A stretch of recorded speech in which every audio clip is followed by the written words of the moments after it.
Namaste and good morning, everyone. We'll start our class with the prayers.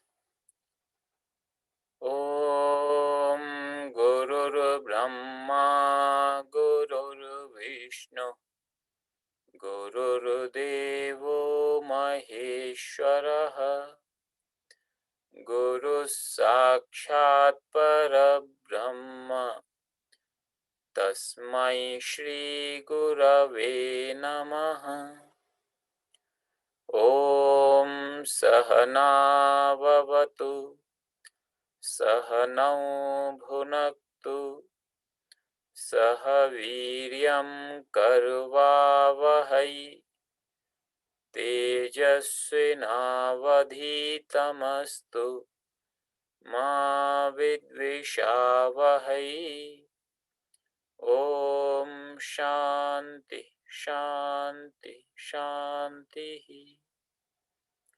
Now we'll chant Mahamrityunjay mantra 3 times to pray for those who are in suffering. ॐ त्र्यम्बकं यजामहे सुगन्धिं पुष्टिवर्धनम् उर्वारुकम् इव बन्धनान् मृत्योर्मुक्षीयमामृतात्. ॐ त्र्यम्बकं यजामहे सुगन्धिं पुष्टिवर्धनम् उर्वारुकम् इव बन्धनान् मृत्योर्मुक्षीयमामृतात्. ॐ त्र्यम्बकं यजामहे सुगन्धिं पुष्टिवर्धनम् उर्वारुकम् इव बन्धनान् मृत्योर्मुक्षीयमामृतात्. ॐ शान्ति शान्ति शान्तिः.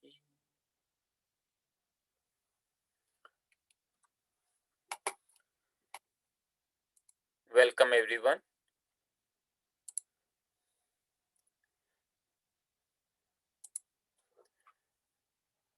Continuing our Gita study. In the last class we saw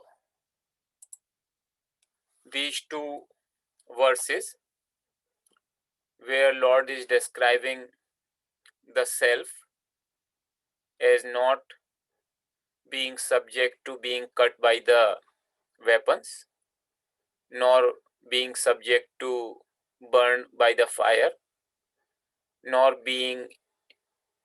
having the water ability to wet it, nor the wind can dry it. And then he basically says that it is simply that it is not possible to cut because self is not made of any components.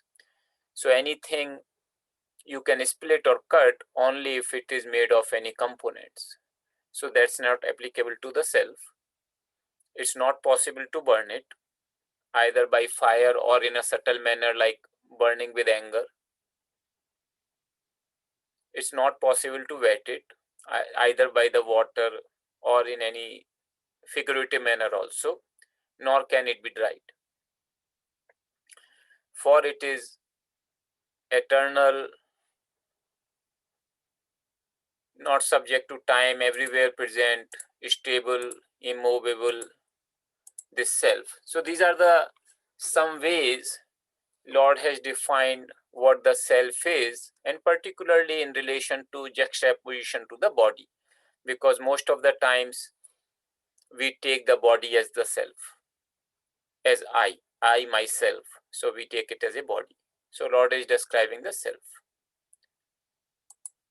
And continuing in the same fashion, he is describing it further.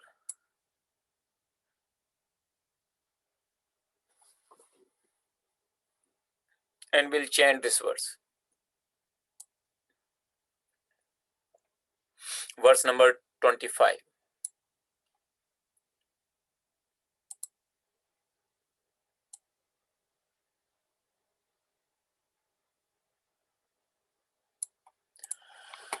So I'll chant one quart at a time and you repeat after me.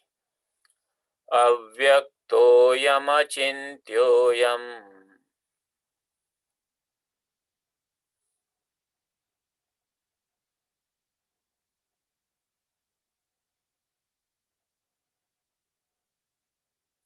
अविकार्योऽयमुच्यते.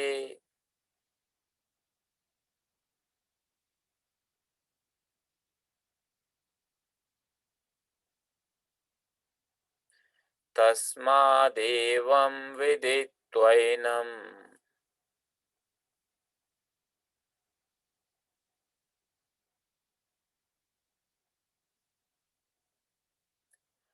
नानुशोचितुमर्हसि.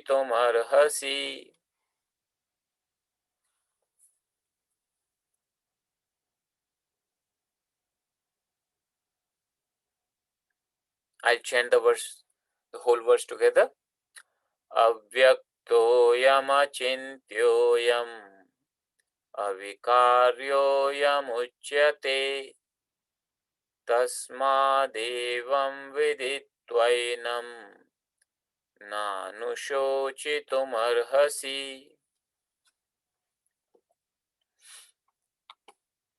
So we'll see the word meanings. Avyakta, it's nominal. Ayam is a nominal pronoun. Achintya is a nominal. Ayam again is a pronoun. Avikaryaha is a nominal. Ayam is a pronoun. Uchyate is a verb. Tasmat is an indeclinable. Evam is indeclinable. Viditva is indeclinable. Enam is a nominal. Na is indeclinable.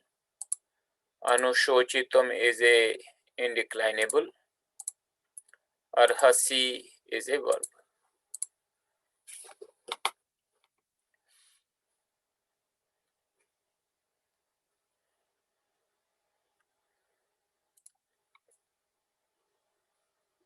So you see here in this sentence, this is like one sentence, or it can be split into three sentences. We have the same, I am avyaktaha, I am achintyaha, I am avikaryaha uchyate. So as you can see, what are the nominal words? Avyaktaha, achintyaha, avikaryaha. They are all nominative singular, masculine. Nominative singular, masculine, like Ramaha. So here the base word is avyakta, meaning unmanifest. I am is a pronoun, and if you remember, we discussed this word earlier also. This idam, when you have in the masculine, the nominative singular is I am. So this is also nominative singular, masculine. And here the base word is idam, this. Idam means this. Achintya, also nominative singular, masculine.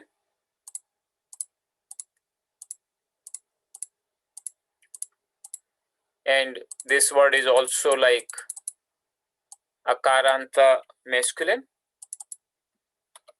Achintya. So chintya means something which can be an object of thought, and achintya means not an object of thought.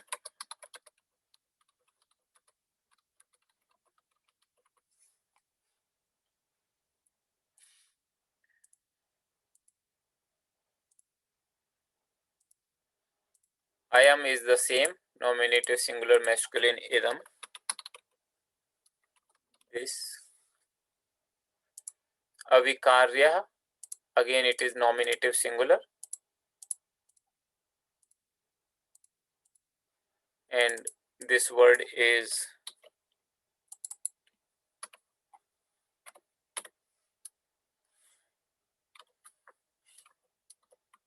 this will be unmodifiable. So vikarya is the modification, vikara, avikarya or change. Avikarya means unmodifiable. Ayam, again the same word.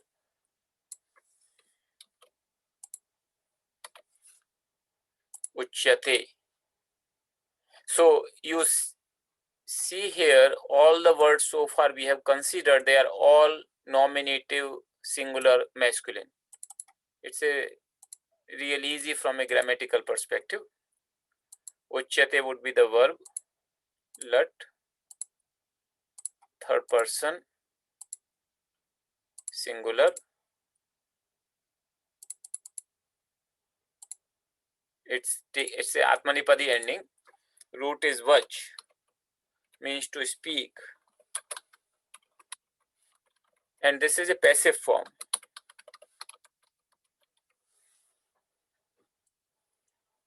So what does it mean?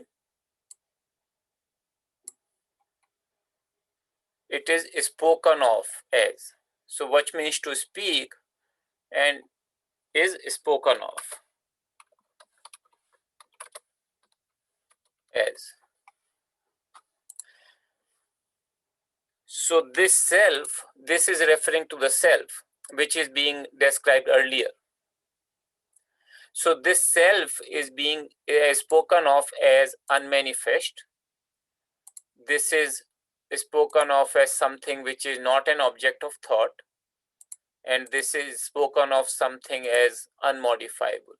We'll see what do these mean. Tasmat. Tasmat is therefore, it's indeclinable. Evam is also indeclinable. Thus, viditva is also indeclinable, so it will only have the meaning having known or knowing. Enam, we have seen this word quite a lot in the previous verses. This going to the same pronoun table, enam.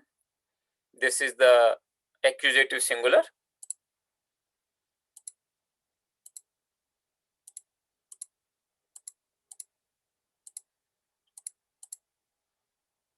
Masculine. And this base word is idam. This.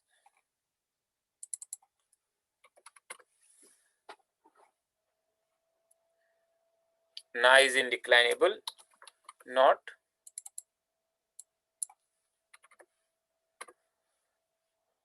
Anushochetum. This is also indeclinable. To grieve. Arhasi. This is a verb form. Present tense, lat lakara. Second person. Singular.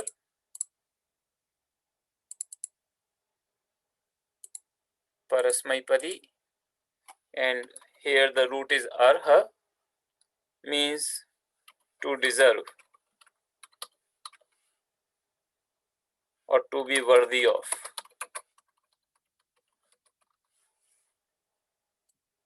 So it is the second person, singular. So you deserve. That's what it would mean. You deserve, or you should. In that sense, also it can be used.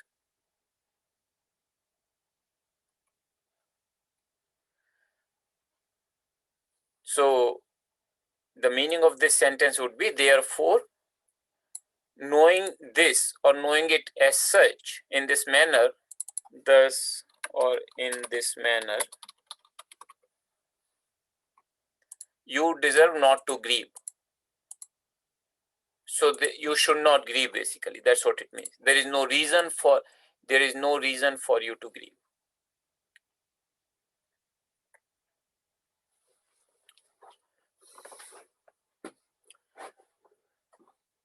So first, Lord is describing the self.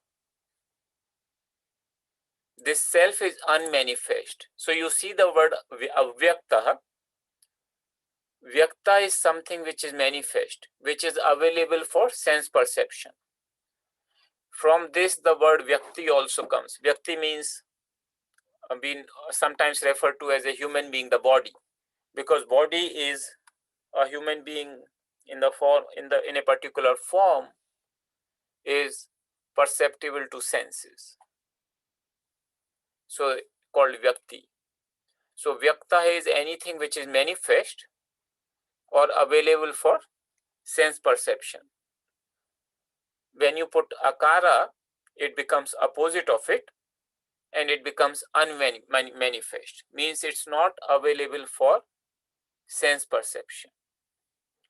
So one cannot see Atma like with the eyes, one cannot hear with the ears or smell or taste or touch. It is unmanifest. Then he is saying this is spoken of. So one can say, okay, it may not be available for sense perception, but it is something which I can perceive it as an object.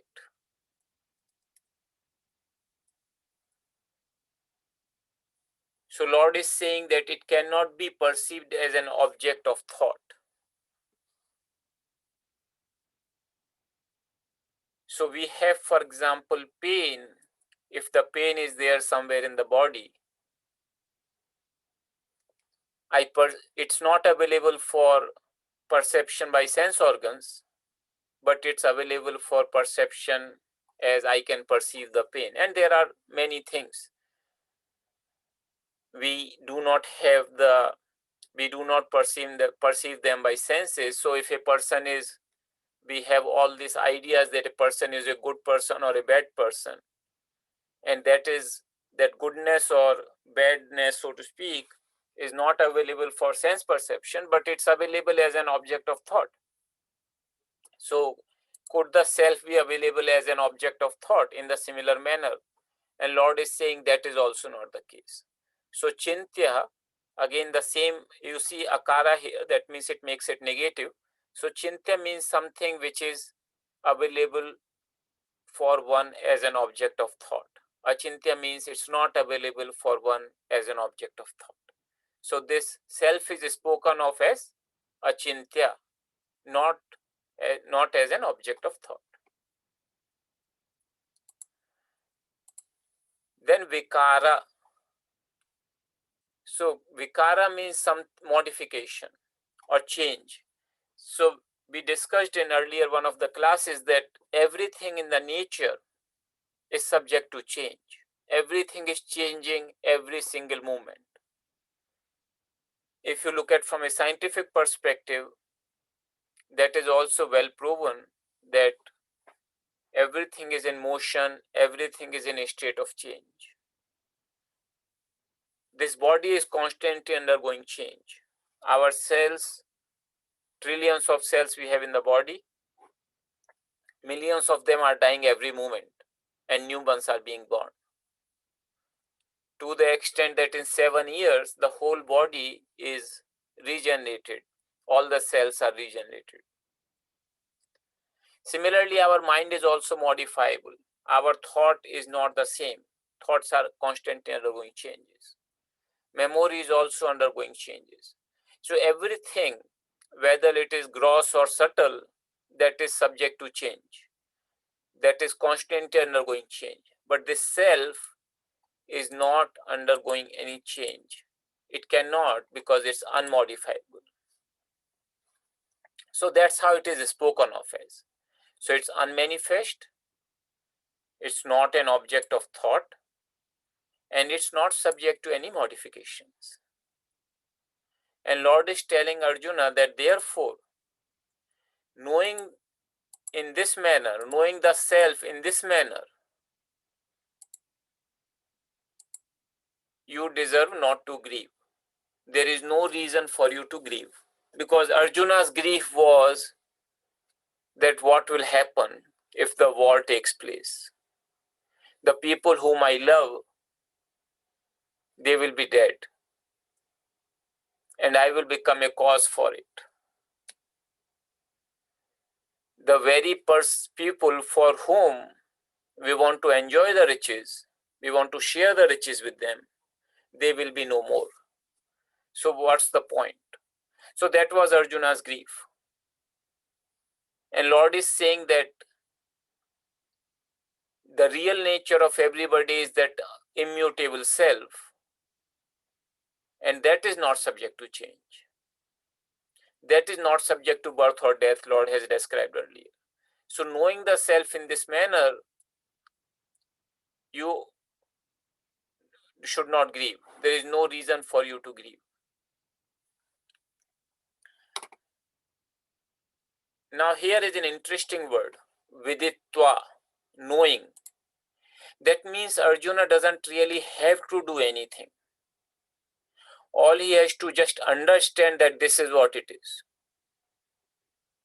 Lord is not asking him to perform any meditations, do any sadhana, or go to forest. He is saying that just understand this as a fact.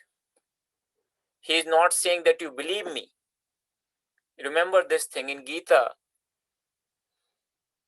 what we call blind faith in English, that is not talked about. There is no question of believer versus non-believer. It's a question of that you understand, you see the truth as it is. You don't have to believe me. Once you understand this, once you know this, then you will also know automatically that there is no reason to grieve. The grief will disappear forever for good, for once and for all. So this part, that knowing, this is very important here. So this knowing is not by doing something. This knowing is not by believing something, but just to understand as the things are. You see the things as they are. And just knowing itself will take you across the grief.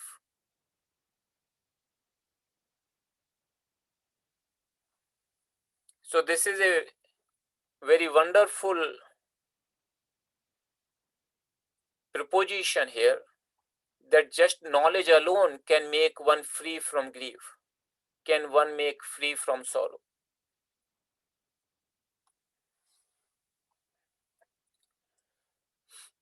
So with this and the previous verses, Lord has described the self and why there is no room, there is no legitimate reason for Arjuna to grieve. And if you look at with this verse, Lord is saying basically that, look, I have told you about the self and how the body is different from the self. And now if you understand this, you understand the way I have told you, then you deserve not to grieve. There is no reason for you to grieve, and you should get up and perform your duty, which is to fight this righteous war. So I'm sure that Lord must have taken a pause here by saying that you need not grieve.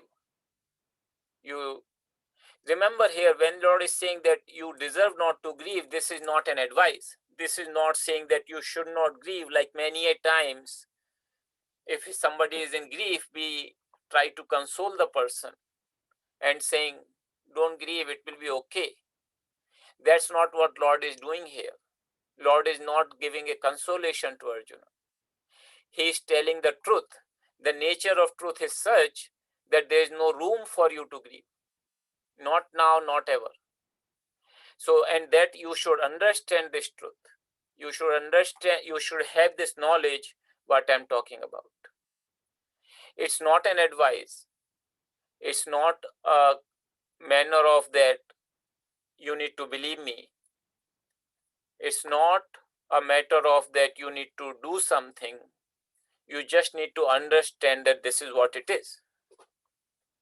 So if somebody is afraid of a snake when it is at the time of dusk and runs away from fear, another person comes and shows him that object by torchlight, that look, this is not a snake, this is a rope. you mistook it as a snake. So look at carefully, understand this as a rope, and once you understand this as a rope, there is no reason for you to grieve. There is no reason for your fear. There is no reason for you to run away. So that will happen automatically if you understand what it is, not a matter of belief, nor is it just an advice or trying to cheer up somebody. It's not that, because that's not what Arjuna asked. Arjuna asked, what is Shreyas, the true knowledge I want to have, and that's what Lord is providing him. So with this, Lord might have paused and looked at Arjuna for reaction, and probably Lord did not see that sign of understanding in his face, and he tries to explain the things differently. So we'll see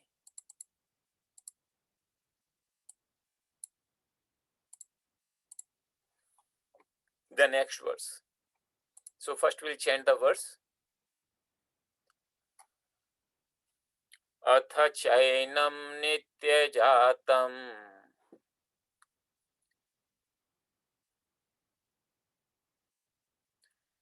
नित्यं वा मन्यसे मृतम्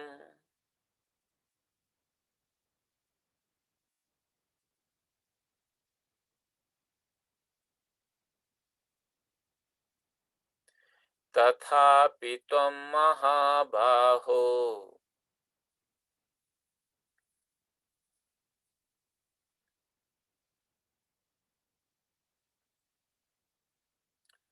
नैवं शोचितुमर्हसि.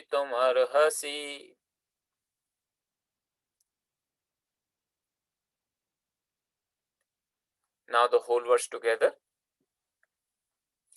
अथ चैनं नित्यजातं नित्यं वा मन्यसे मृतम् तथापि त्वं महाबाहो नैवं शोचितुमर्हसि. We'll see the word meanings. Atha is indeclinable. Cha is also indeclinable. Enam we have seen many times, nominal pronoun. Nitya jatam, it's a nominal. Nityam is indeclinable. Va is indeclinable. Manyase is a verb. Mrutam is nominal. Tatha is indeclinable. Api is also indeclinable.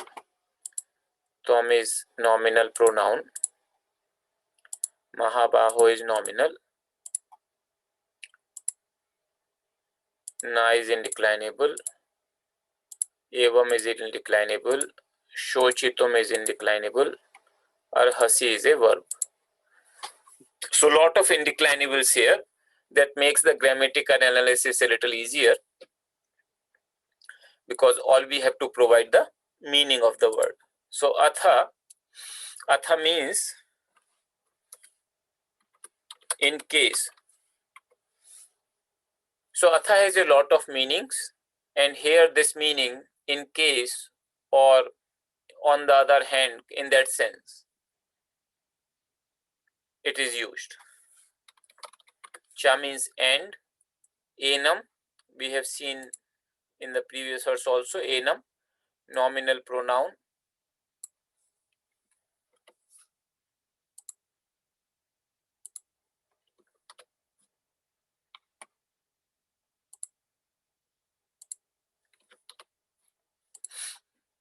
Accusative singular. Nitya jatam, so it is also accusative singular.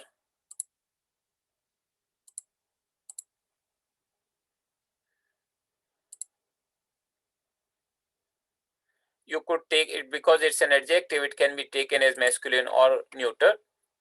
We can take it as a masculine here, and this is like Ramam. Base word is Nitya Jata. So constantly being born, that's what it means, constantly being born. So Nitya means constantly and Jata means being born. So constantly being born. Nityam, this is indeclinable, means constantly, or it also means eternally.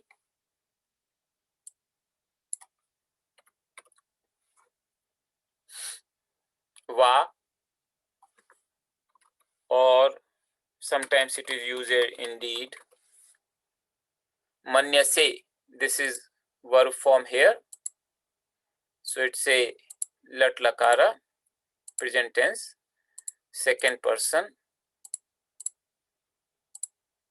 singular. It's a atmanepadi root, and root word here is man, to consider. So it means it's a second person singular, means you consider.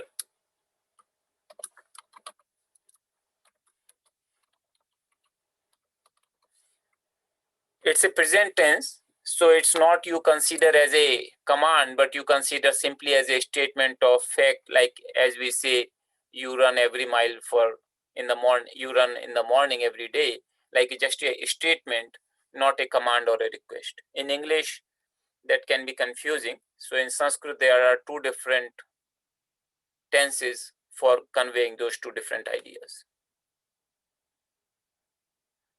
So what it means is, this is one sentence. Manyase mrutam. Mrutam is dead. It is also nominal, just like nitya jatam. Accusative, singular, masculine. Base word is mruta.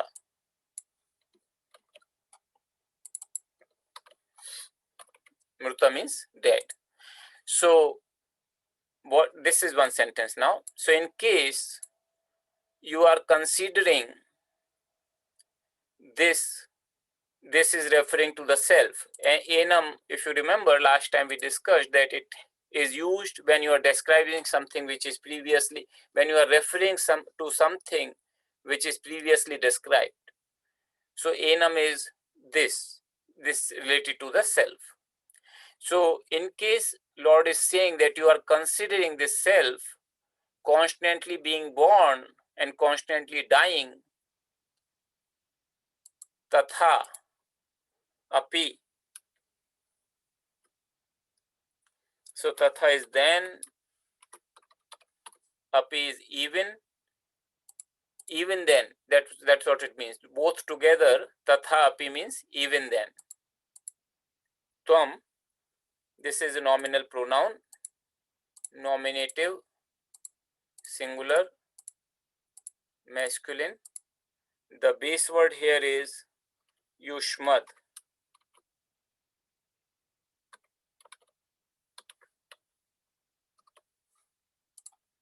means you. Mahabaho, this is vocative, singular, masculine.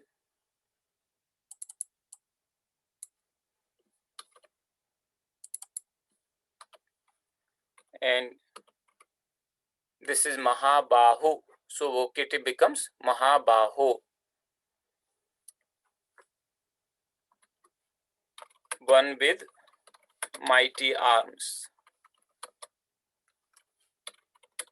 Referring here to Arjuna. Na means not, it's an indeclinable. Evam, in this manner. Shochitum, it's also indeclinable, to grieve. Arhasi, arhasi we saw just here, same word here. So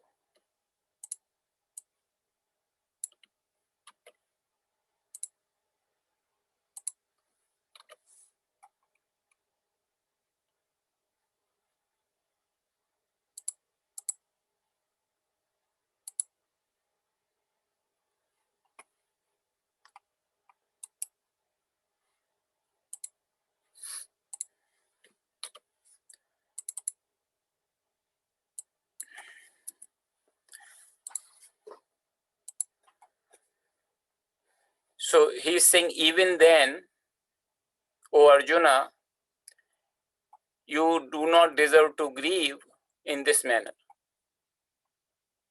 So essentially what does it mean is, Lord is telling Arjuna that whatever I have told you so far about the self, you do not get it. You do not think that what I'm telling you is the reality.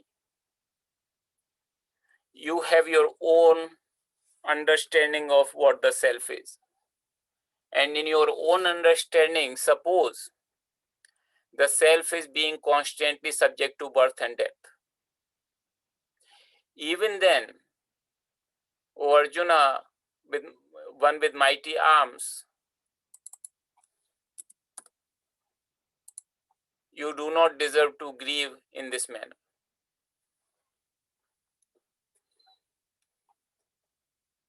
So atha is a word here which has multiple meanings. So it means, thus, it is also used in the starting of a work of any work of literature or scripture. Many a times it is used, like in case of Yoga Sutra, the first Yoga Sutra starts with Atha Yoga Anushashanam. So it also means when you are talking to somebody and you want to have a different point of view, you want to have a different view, so you say in case. So then also you can use this atha in case. And in case,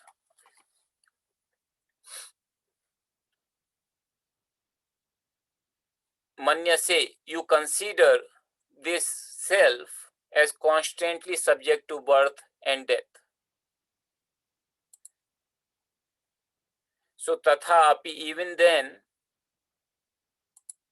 O one with mighty arms. So here Lord is referring to Arjuna as one with mighty arms. Like, you are not weak. Do not become weak even if you have a different understanding for the self. What I have told you so far, it is something Lord has said that it has been ascertained by the people who can see the truth. So it's not just my personal opinion. I am telling you something which is in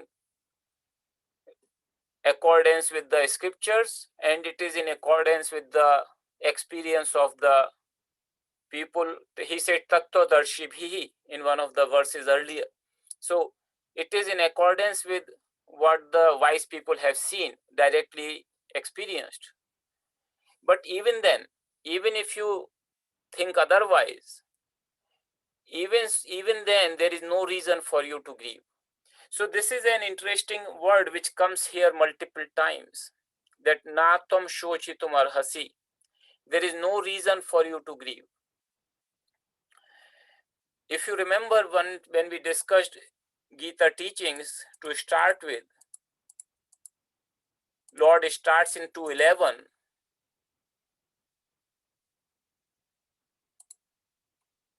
that Arjuna, you grieve over those who should not be grieved for, and yet speak like learned. Wise men do not sorrow over the dead or the living. This is one of the central themes of Gita, that how to take one beyond grief. That was Arjuna's problem, and that is also our problem, that we are subject to sorrow and grief from time to time. And we want to live a life where there would be no sorrow, no grief whatsoever, no matter what happens.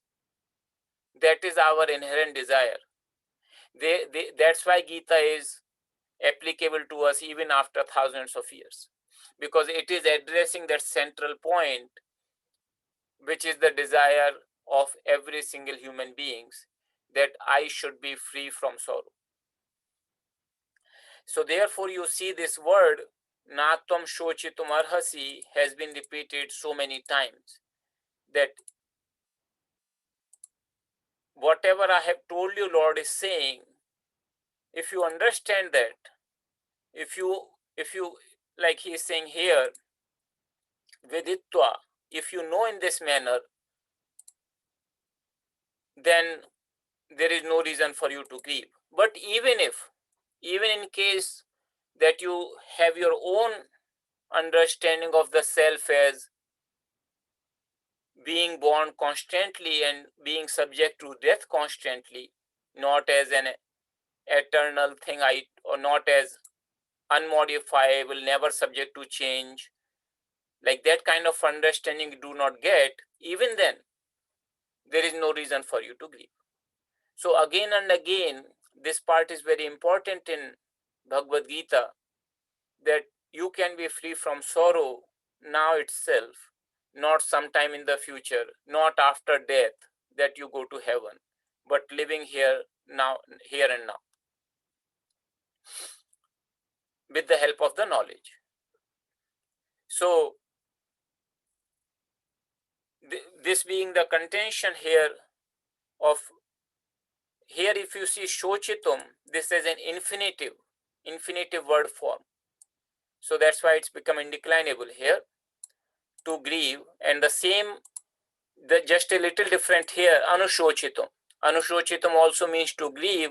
It just means following some incident that you attain the grief. So they have the very similar meaning. And viditva here is having known. So the moment you know, you are free from grief. It's not that it takes time after knowledge to, it's not that knowledge to arise and then there something needs to happen and then you be free from grief. You become free from grief the moment this knowledge arises, you understand this thoroughly. So with this, I would like to take any questions you may have.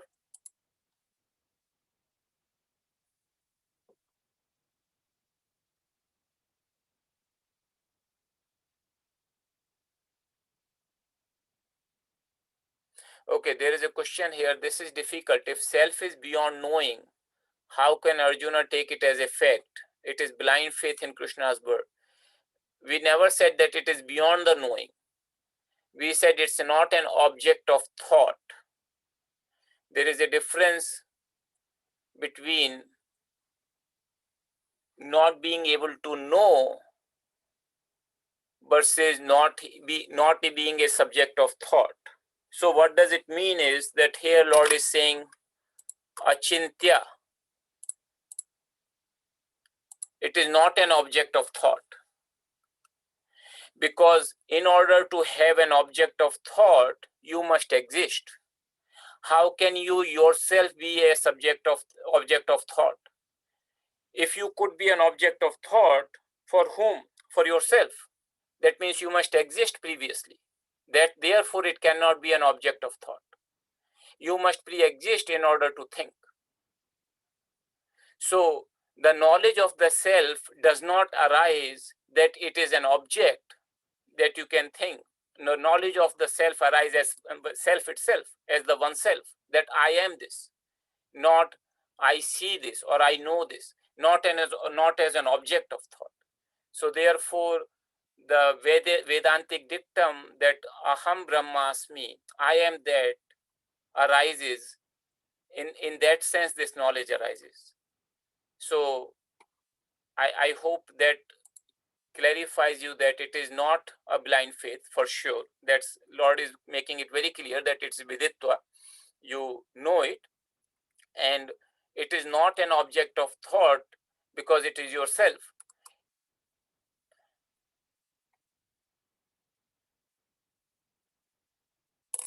There is a comment here, the supreme truth is not to be known or talked about. It is to be experienced as supreme truth. So I hope that point is clear now. Lord is very clearly talking about that it is to be known, it is to be understood, and that understanding itself is the experience.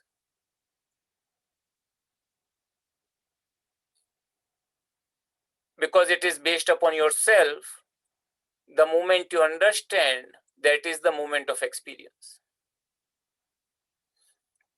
And I want to tell you a story here, which is a very popular story in Vedantic literature, that The story describes once 10 people, they gathered together and they decided. So they were students in a monastery, students in a gurukulam. They got together and they wanted to explore the town.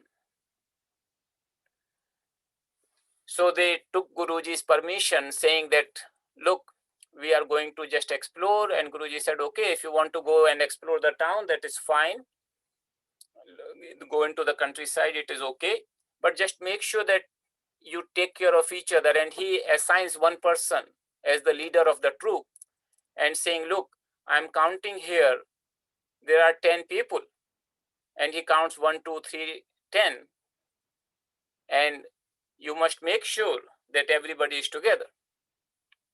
And that person says, okay.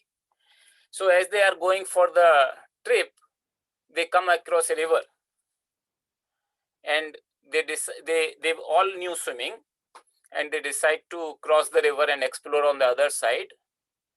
So the leader said, okay, all right, let us all go and to the other side. And they all swam across. And after reaching on the other side, the leader of the troop, he says, okay, let me count just to make sure all of us are here. And he started counting. And he counts 1, 2, 3, 9. He's not counting himself. And he's counting 9 people. And again he counts 9. Now he's started getting worried. He thought one of us is lost. Drowned in the river, gone. And again he counts, but count is not going to change. It is he's able to count only 9, and he's getting very nervous. He's getting full of fear and worry and the sorrow. And then another student tries to help him and saying, okay, let me count. And again, this student is no better. He also misses himself and counts the other 9. So now the situation became such that all of them started crying, saying one of us is lost. They did not know, because they were all gathered together in the first day. They did not know each other's name, so they could not ascertain who is the 10th fellow who is drowned. But they all were certain that somehow the 10th person is drowned, and they were all crying.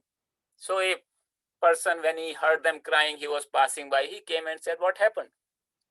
And they described the story, and this person just mentally counted, and he sees that there are 10 people.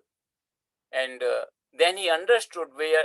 So he asked the leader, how are you counting? And leader counts again, 1, 2, 3, 4, 5, 6, 7, 8, 9. And then he says, look, it is only 9. We have lost one person. So that person who had come to help them, to see them cry, to see what the matter was, he understood what the matter was, where the problem lies. Problem is not that one person drowned. Problem is the ignorance of the person not being able to count himself. So he says, you all stand in one line. And he takes a small stick and taps on everybody's head. 1, 2, 3, 4, 5, 6, 7, 8, 9. And finally on the leader's head, 10. You are the 10th one. And the moment he heard that, and moment he understood that, all of a sudden, all his sorrow disappeared. Because he knew he was the 10th one, and there is nobody lost, there is no reason for sorrow. So the moment he knew himself as the 10th one, I am the 10th one. Not that I know the 10th one, not as an object. Don't know the 10th one as an object, but I myself am 10th one. That knowledge did arise, and the sorrow disappeared thereafter. So this story is just an illustration that how do we miss ourselves only, and then try to figure out, try to make it as an object, try to objectify the self, which is not going to happen, because the self is the one who is trying to objectify. and therefore it is known to be self as such by oneself, not as an object. So the knowing itself is experiencing here. There is a question here, Nityam is an indeclinable. Nityam, it can be also indeclinable, as well as it can be a noun with the declensions. So if you just have the word Nityam, it can be also indeclinable. Like here, I am using the word Nityam as indeclinable, but it can also have declensions. So both are possible. There is another question, why is it tathapi, not tathopi? Why should it be tathopi? Tatha plus api. It is the sandhi of two vowels, similar vowels coming together, dirgha sandhi. Tatha api, tathapi.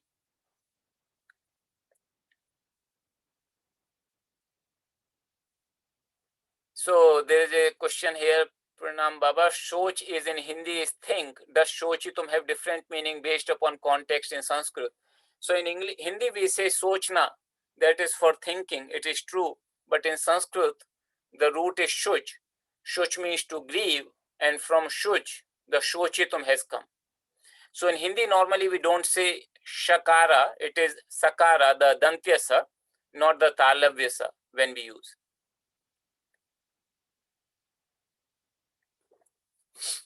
There is a question here with verse 26. Why would the Lord try to compromise with an incorrect understanding that Arjuna, the devotee, may have? So Lord already gave the knowledge.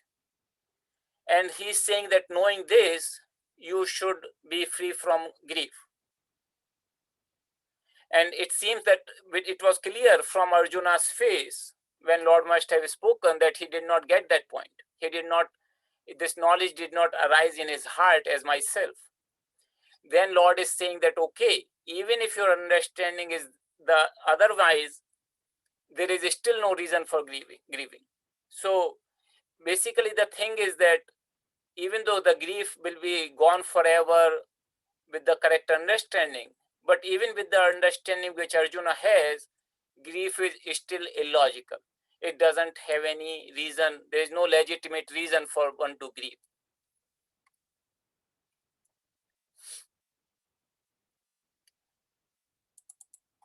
So there is a comment here. I think Lord Krishna explains that one cannot give descriptions nor definitions for the truth.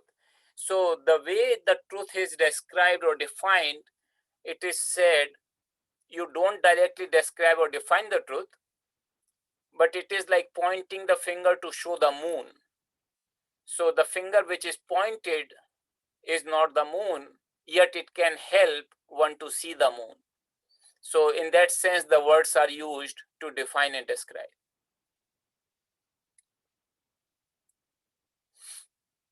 There is a comment here, why validate the possibility of self being born and dying if that is not the real way of the things?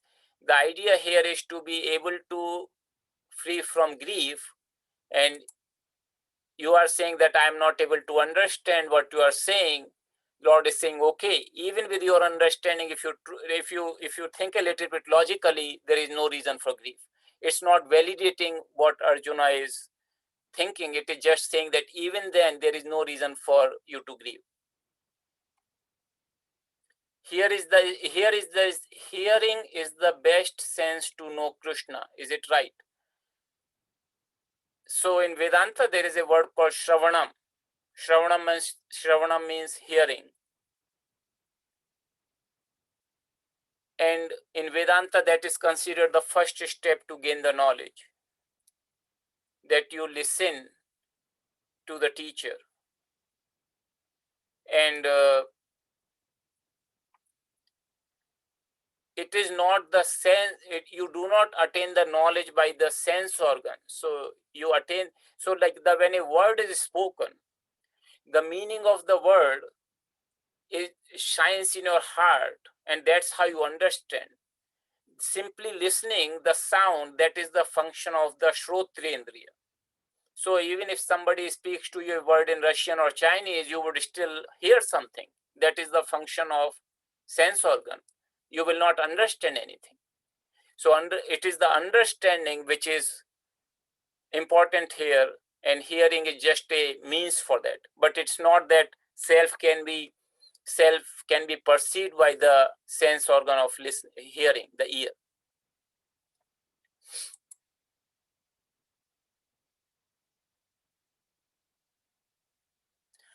There is a comment here, Achintya, as I understood now in previous learning, subject and object represent Dvaitam. What exists is only one, Advaitam. So one cannot completely understanding being in Dvaitam. Yes, that is true. Just to let you know that the understanding, when you are trying to understand, we are in Dvaitam, we are in multiplicity. There is a student and teacher. When the understanding dawns, you understand that as one. Thank you, Jeffrey Baba, for your comment. There is a comment here. Thank you for all the beautiful explanations. What is the best way to know or experience the truth? Is it meditation? There are many types, or reading all the scriptures, or other sadhanas which are too many. So Lord describes many things in the subsequent chapters. So for one who is ready, one whose mind is pure, just these words what Lord spoke so far are enough. But otherwise, there are many practices, and meditation is one of them to purify the mind. We practice Kriya Yoga. It's a beautiful technique. But whatever technique appeals to you that you can commit yourself to, that will help you to purify the mind and understand this.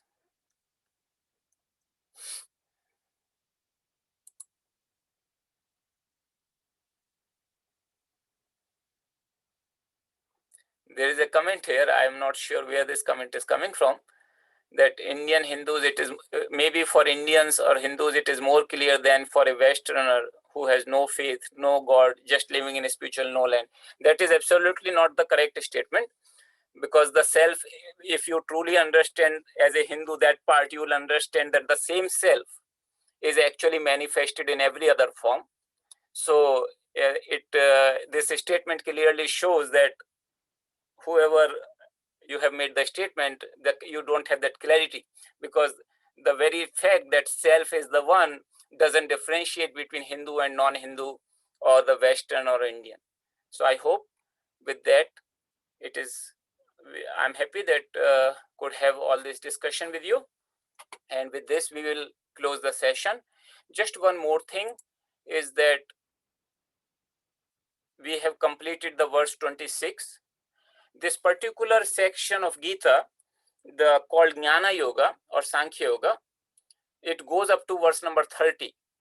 So we will stop our course of this Gita classes at the verse number 30, considering we are doing 2 verses in a day. So we can have 27, 28 next time, and 29, 30 in the next class. So 2 more class, and the third class could be for summarizing the whole thing. So we will have 3 more classes, and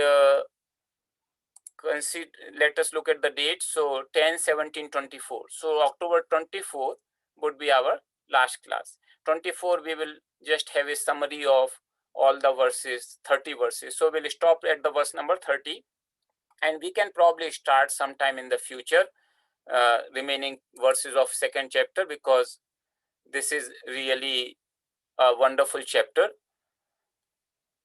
and it covers pretty much, as I told you, the whole summary of Gita. So far we saw the Sankhya Yoga part. Then another major portion of this is Karma Yoga part, and that is covered from verse number 47 onwards. 30 to 47 kind of gives you a little bit background, or the preface for the Karma Yoga. And so for this particular course, as we are having right now, we will finish it on October 24th as the last class. So next 2 classes will cover those 2 verses each, and 24th, the last class, would be a summarization. So just wanted to let you know. With this, we will close the class with the prayers.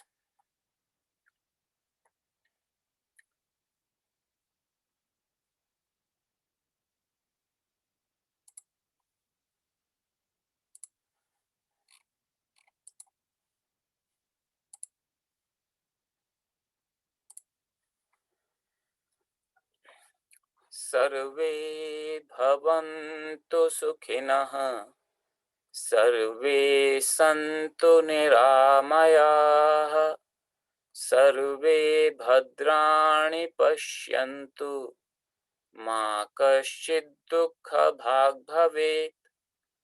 ॐ पूर्णमदः पूर्णमिदं पूर्णात् पूर्णमुदच्यते पूर्णस्य पूर्णमादाय पूर्णमेवावशिष्यते। ॐ शान्तिः शान्तिः शान्तिः। Thank you everyone.